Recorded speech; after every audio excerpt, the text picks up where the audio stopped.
We'll point out that there will be 4 riders, 2 jumping horses and 2 dressage. On the dressage horses we have Judy Peel and Matthew Archibald, and the jumping riders are Vicky McCaffrey and Adam Wooten. Now the aim of this class, from what we can ascertain, is to show the similarities in preparation of both a dressage horse and a young jumping horse.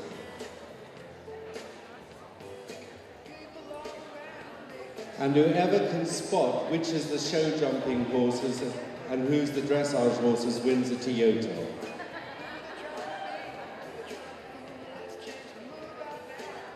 Good evening, everybody. I'm Emile Faurie and my colleague Greg Best. Nice to see all of you tonight.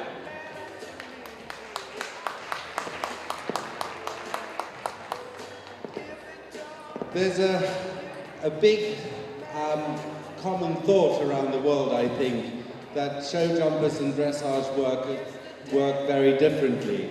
And I think, and I hope together tonight we can show with Greg that actually we all work along the same lines. Okay, Judy, that already for me looks a little bit better. Allow him a little bit more forwards, allow him a little bit more forwards. Ask for flexion in your corners and really, really ride your corners. It's one of the things that most dressage riders neglect more than anything in the world is the riding of decent corners. Make sure that your horses are flexed as you approach the corner and make sure that you keep the balance on the half holds correctly so that the hind legs can step through in the corners. And you guys, what he said. I told you the first 10 minutes, just do what they're doing, and you'll be doing really, really well. In that case, can we change the rein as well? Because I'm getting dizzy round to the left. Okay, and let's then continue with a little bit riding of corners. To my 2 riders, the next step that I would go ahead and do is transition work. For me, it's very important that once my horses have moved through their backs a little bit, and especially the dressage horses, to get them through, well, I suppose it's the same with show jumpers. We all want the same thing. We want our horses, and look at that one trot. We want our horses to be supple and gymnastic athletes.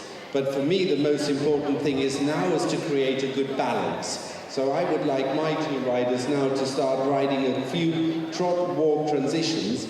And as you ride forwards to the walk, I also want you to ride and incorporate a 10-meter circle in your walk transition. Now, my riders, I think for my 2, we're still trying to establish consistency at the trot. Now, I think if we get to the point where that consistency becomes a given, then we can start to do some transitions beyond that. I've been accused over the years of being very boring in the flat work that I do, and I don't know that I could be paid a higher compliment than being one that produces horses that are very boring. Consistency, absolutely, as a show jumper, is the most important thing. Being able to produce a horse that is predictable, and proportionately reactive to your aids. So first thing is just trying to get that consistency within the gaits, and then once we start to introduce transitions, producing transitions that are very subtle and very much in control. So subtle variations within the same gait before we start to move into doing transitions from one gait to another. And we can see from Matthew's horse over there, we can already see that the transition work that he's doing is starting to develop a little bit of a better carriage in the horse. And it's already starting to develop a little bit more off the forehand trot. For me, the most important thing is, for transition work, is to try and teach my horses to respond to the half hold at the end of the rein. There's nothing I, as a rider, hate more than watching horses being pulled in from the front. It's always, for me, important that the horses respond to the half hold at the end of the rein without it influencing the neck. And that's why I ride these transitions with a circle with the young horses, to encourage the horses to maintain a forward tendency into the downwards transitions. I hate people that say come back to walk. I always try and say ride forwards into walk. As a show jumper, I'm a big believer in using all the aids that we have at our disposal, and voice is one of them. And that's one place where I think that you guys are somewhat limited in what you're allowed to do competitively, not so much for us. But from a training point of view, I think you would agree that the voice can be a very soothing, very helpful aid. Absolutely, and whoever does what they're supposed to do. Yeah. I'm not a great. I use to this day, even in the European Championships this year, I spoke to my horse throughout the entire test. So hopefully there are no judges here. Yeah, just let him keep moving forward. Let him keep moving forward. When he calls out like that, I think sometimes the worst thing that you can do is try to stop him from calling out. Just try to give him a job. Like I said, trying to keep him interested, trying to keep him busy, but not becoming too distracted either. And Matt, seeing as the jumping riders are doing flying changes, I think we should do them too. Only jumping riders. Once again, we were trying. Only jumping riders, our flying changes are through behind.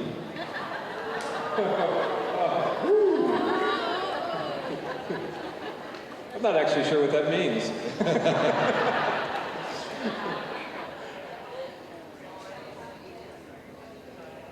Very good. Judy's horse, you can see, is slowly but surely relaxing more and more, and is starting to find, for me, a much more natural and softer head and neck carriage, and he's starting to come naturally into a lovely round shape. And that, for me, is one of the nicest things. She hasn't at any point brought him into that shape with her hands. She's allowed through the transition work and through the circle work to start introducing him to become softer and softer. And now, because he's still going through enough from behind, he's actually starting to get a better and better shape in the head and neck. That looks very nice, Judy, but that was a terrible corner. You got to check out the tempo changes going on over here. It's awesome. Like every couple of strides, we're just nailing them. Good girl. Look at that.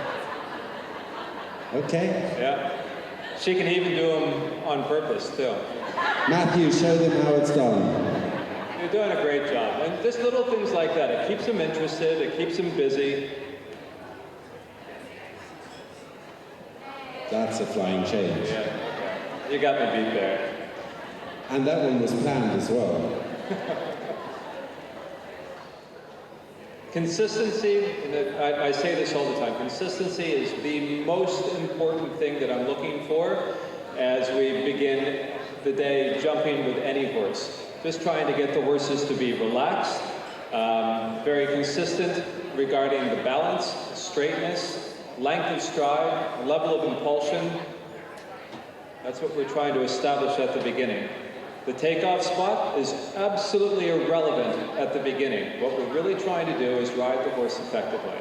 Don't worry about the jump. The horse's job is to jump the jump. All we're trying to do is get a soft, quiet, relaxed horse. Nah, that wasn't it. That was lovely. That was beautiful. Yep, very good.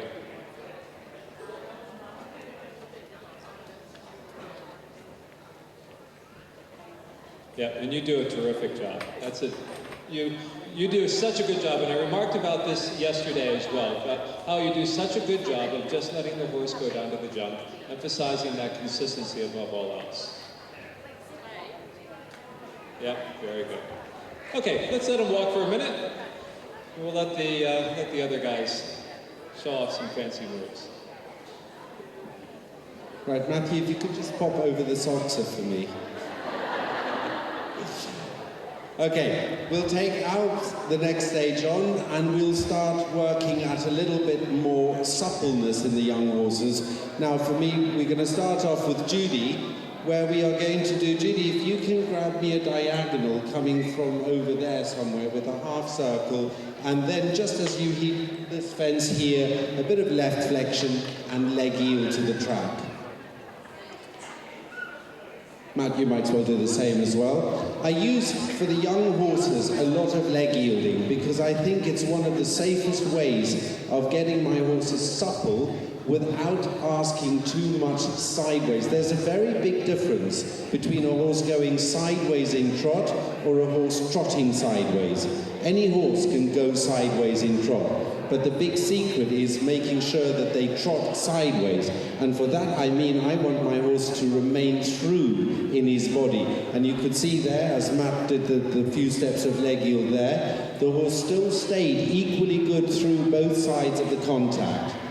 Even though there's a little bit of flexion, good. And you can also see the difference. Judy did hers in rising trot, which I'm absolutely perfectly okay with. Matt, his horse is a little bit older, so he did it in sitting trot, and that's great. Horses make mistakes, and I think horses are really good at accepting the responsibility for mistakes when it is their fault. Vicky, you come back to the walk, and we'll just see what happens with Adam's horse. A little on the quick side. Adam, why don't you do that one more time? A little bit on the quick side. Get there, add a little voice, talk to him, try to get him to relax. He's still just trying to find his footing, just trying to figure out whether he's really comfortable doing what we're doing in here.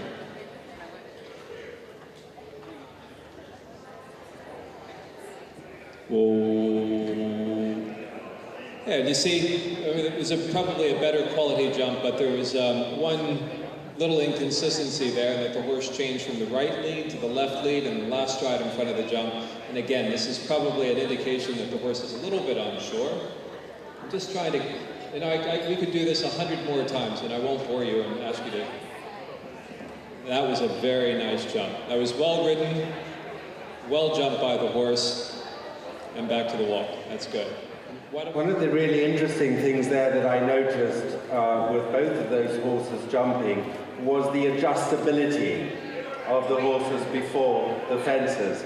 And that's one thing that I work a lot with the slightly younger dressage horses on, is the adjustability of the stride, or how I can influence them.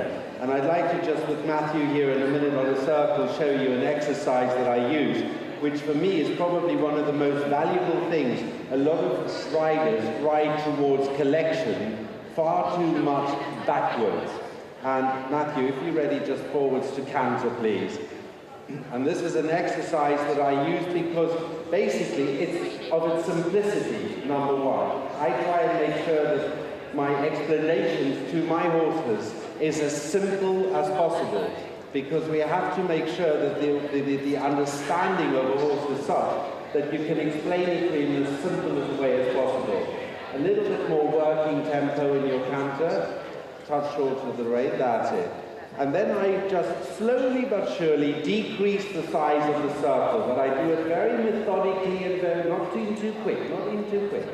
I go from a 20-meter circle in exactly the same rhythm and exactly the same tempo to a 16-meter circle, to a 14-meter circle, until I get on to a 10-meter circle. But I try and make sure that at all time I ride to produce a better hind leg, to try and increase the hind leg activity of the horse, but without bringing him back with the contact. I leave my hands dead still on the wither. I try and keep the horse as straight as possible in the neck at this stage, and gradually a little bit smaller, and keep riding from behind. From behind to the half halt, and the half halt's coming through the entire upper half of the body of the rider, through the, not from the hand. A lot of riders tend to think half halt is this way. A half halt should come through the whole of the body. Smaller, Matthew? Come into a 10-meter circle. Through the whole of the body, and the hand is merely a link. Very good. And counter, and counter, and working counter, and working counter. Good. Little short of the rein. And turn. Turn the forehand on the circle. Turn the forehand on the circle.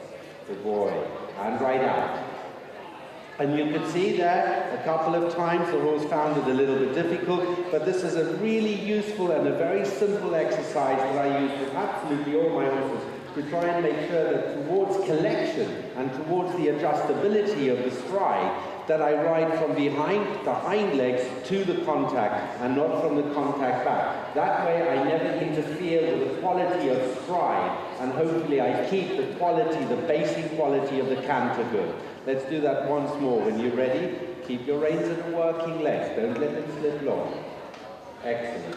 Very good.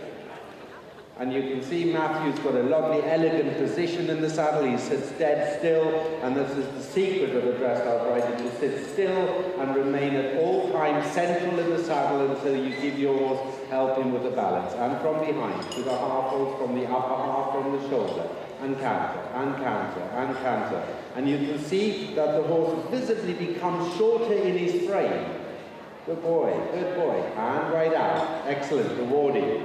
I'm also a great believer of rewarding the horses with a voice. I'm not, with the younger horses especially, a great fan of watching riders ride and then leaning forward and patting at this point.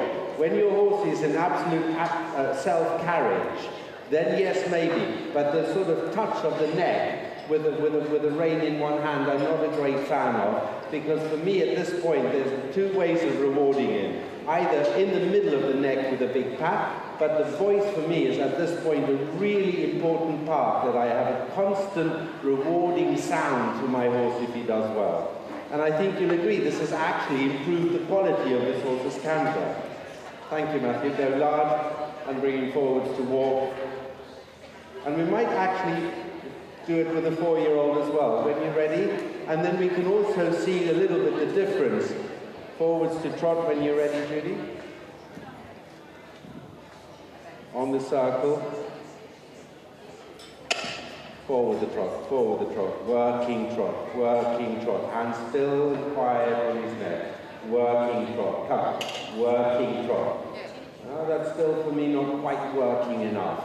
Working trot. At all times I want to see him work gymnastically through his body. From that's better. And pick up your left canter when you're ready. Good.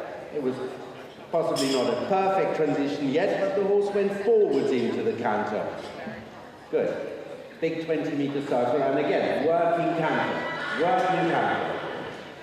This is a really useful exercise to get the young horses especially to start bending the joint behind a bit. The quality of a good canter depends on the rotation of the hop joint in a horse when they canter. And for me, this horse could possibly still improve that a little bit. Gradually come in on the circle when you're ready. The neck shape is very good there. The pole is the highest point. He's got a lovely soft contact. Very nice. And come in on the circle. And keep working canter. Shoulders straight, sit up and look around, and a little smaller still. Come. Working canter, come. Working canter. Turn the forehand, smaller the circle. Let it go, come on. Be brave. Turn towards me. Come to Papa, here. Come on in. Smaller circle, come. Smaller circle, come. Good. Good boy.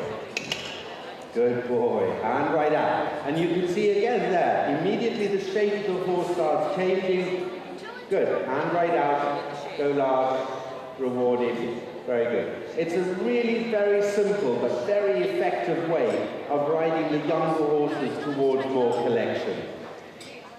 Right, because we did something more difficult, now I think Greg's horses should jump higher fences.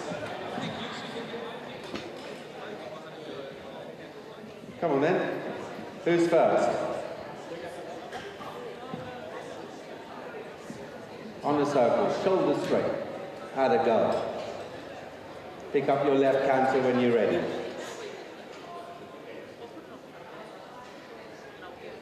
That's it.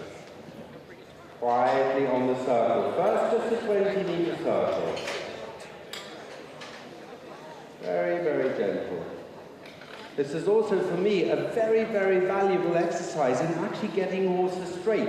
You can see with him, because he's a little bit hot and still a little bit worked up, that he swings his tortoise to the inside. And try and sit the canter slower. I would encourage a horse like this for you to actually sit almost half a stride slower than what he's cantering. Flex him a little bit to the left, a little bit to the left. Right hand down on the wither. Excellent, excellent, good boy. And gradually bring your circle smaller. Tiny little bit of left flexion. sit back in the saddle, sit slower than what he's cantering. That's all right, that's all right. You've got really good feel. Keep turning, no, that's fine, it's not too small. Good boy, yeah. Keep turning. That's it.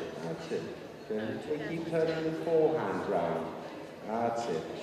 And then right out. The moment that you feel it gets a little bit too difficult, right back out onto the big circle. And then in again. You can go out and in and out and in as many times as you want.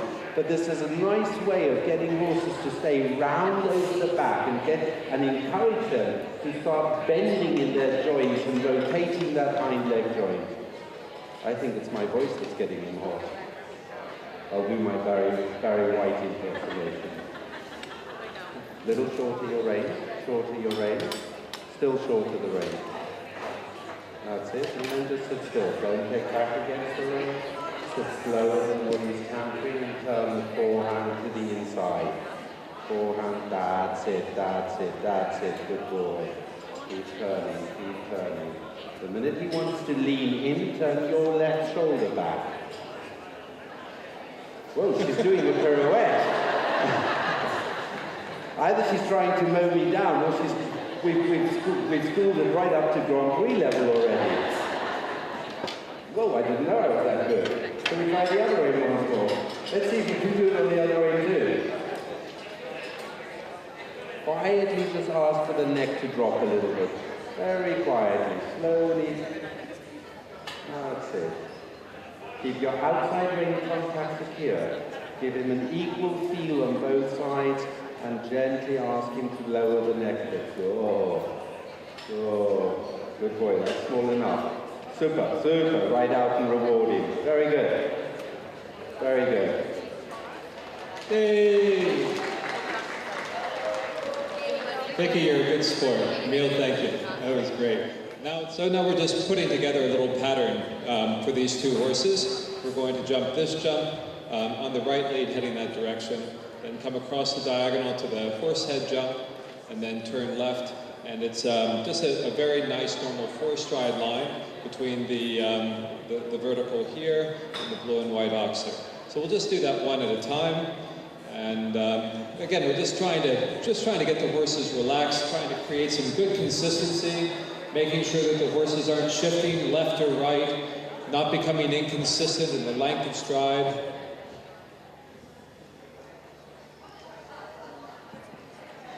Good body control is absolutely critical. And I was talking about this with a couple of young girls last night, talking about the importance of a very good independent position. The only way that you can have a consistently constructive effect on the horse. Oh, a bit of miscommunication there. Obviously, it got into a little bit of strife in the corner. The horse got stuck in the corner. And probably should have just encouraged the horse a little bit more to go forward, trying to get that straightness, forwardness out of the turn. Just keep going. Yep, that's fine. Much better. Yeah, much better. What we're going to show with Matthew now is just that little step further now with a younger horse, but still the more advanced work of riding a couple of shoulder ins. I use very much shoulder in, not only as a movement, because theoretically, if you use shoulder in as a movement, it should be written in collected trot. However, at this stage, I would still encourage Matthew to be in a more what I call a collected working trot, where the frame of the horse is in collection, but I'm still a little bit in a working pace. And he's doing a very nice shoulder in there. For me, the classic shoulder in is that the horse should not be crossing over the hind legs. And so many people make the mistake of riding shoulder in sideways. If a shoulder in is going sideways, it is not actually shoulder in. It becomes leg yielding on a straight line. But there you can see the hind legs of the horse still trotting forwards, and the shoulder actually being positioned in. If you want to do that once more for me, Matt. And let's just work on the flexion through the pole. That's it. Make sure that the pole stays the highest point. Ride the hind leg forward from behind and keep the flexion moving. It's very important at this stage to make sure that a rider in shoulder rein, change the rein please when you're ready, Matthew, to not just take flexion, but the flexion should still be used in a slight way where the contact remains moving and consistently communicating so that the horse remains throughout the entire 60 meters of shoulder in, that the horse remains soft through the pole. Very nice. The only time as a judge you can give a good mark for a shoulder in is not necessarily where the legs are placed, but it's when a horse has good definition in the movement, i.e. very correct bend through the neck and good flexion through the pole. Very good. And again, that all-important consistency in both the regularity and the rhythm of the trot. Matthew, can you ride us a travers now, please?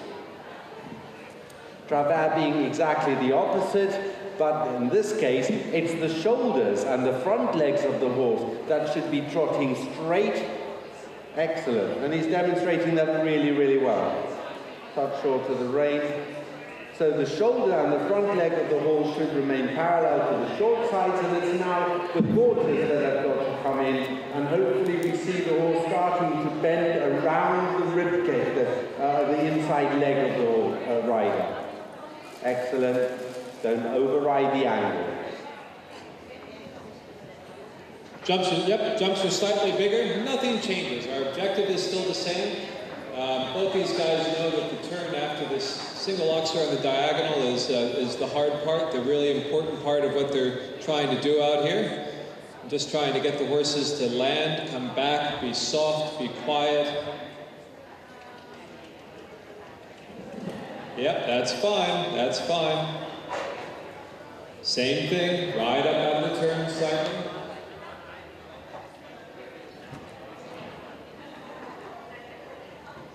Yeah, well done. Well done. Good job. Hold the right lead. Left leg back a little bit. Keep him in front of you. It's all right. Don't panic. Oh, you have to come back and do that one again. You got a little anxious. You knew it was quite a tight distance. You didn't want to get there with a dead horse. So you got there, you goosed him a little bit. I would have trusted his scope. I would have trusted him to figure that jump out on his own. Yep, slowly, slowly, slowly. That was a better lead change. Hold the right lead. Trust him, trust him. Good.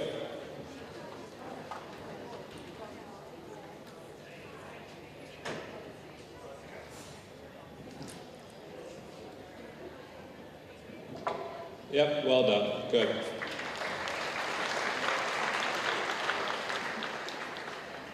There's a lot of trust that's involved with jumping over these jumps. The horses have to trust that what you're telling them to do is something that they're capable of, and then you have to trust their skills when they get there too.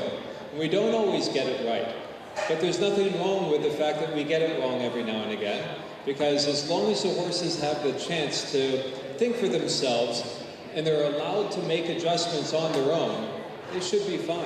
And so don't be afraid to get to the jump like you did the time before last, and not worry about the distance so much. Trust that he has the wisdom and the athletic ability to figure out that jump. And I know it's not a huge jump, but it's enough for a young horse that's still trying to figure things out. But as I say all the time, your job isn't necessarily to jump the jump. Your job is to prepare the horse as well as you can for him to be able to get to the jump and make the effort. So I think that's a really important thing. And this is one thing that I absolutely believe, is that 95% of what you should do around the course of jumps is what these guys are doing down here too. Just riding the horse accurately. And then allowing the horse to get to the jump and take a bit of initiative to try to resolve the issues along with you. And what I found really interesting there, Greg, was that actually Adam demonstrated perfectly. All the way into this oxer here, he had to rebalance, but not once did he do it backwards. Yeah. That was really, for me, almost a perfect example of a half halt. Yeah. Well, I mean, these guys, You know, there's an awful lot of the fancy stuff that you guys do naturally. There's an awful lot that these guys have to do as well around the course of jumps. And you know, Adam's very much aware of trying to maintain that adjustability and the length of stride, but keep the momentum going. Keep the motor underneath. Yeah, and you know, it does a good job of it. Brilliant. So, thank you. Thank you. Ladies and gentlemen, I think that concludes us this evening. I'd like to say a huge thank you to the 2 guinea pigs of the dressage. Great and thank yous. Yeah, and my guys, you guys did a wonderful job, and thanks very much for letting us be out here, and the sponsors and the event organizers. It's been a really great night. Brilliant. Thank you very much, ladies and gentlemen.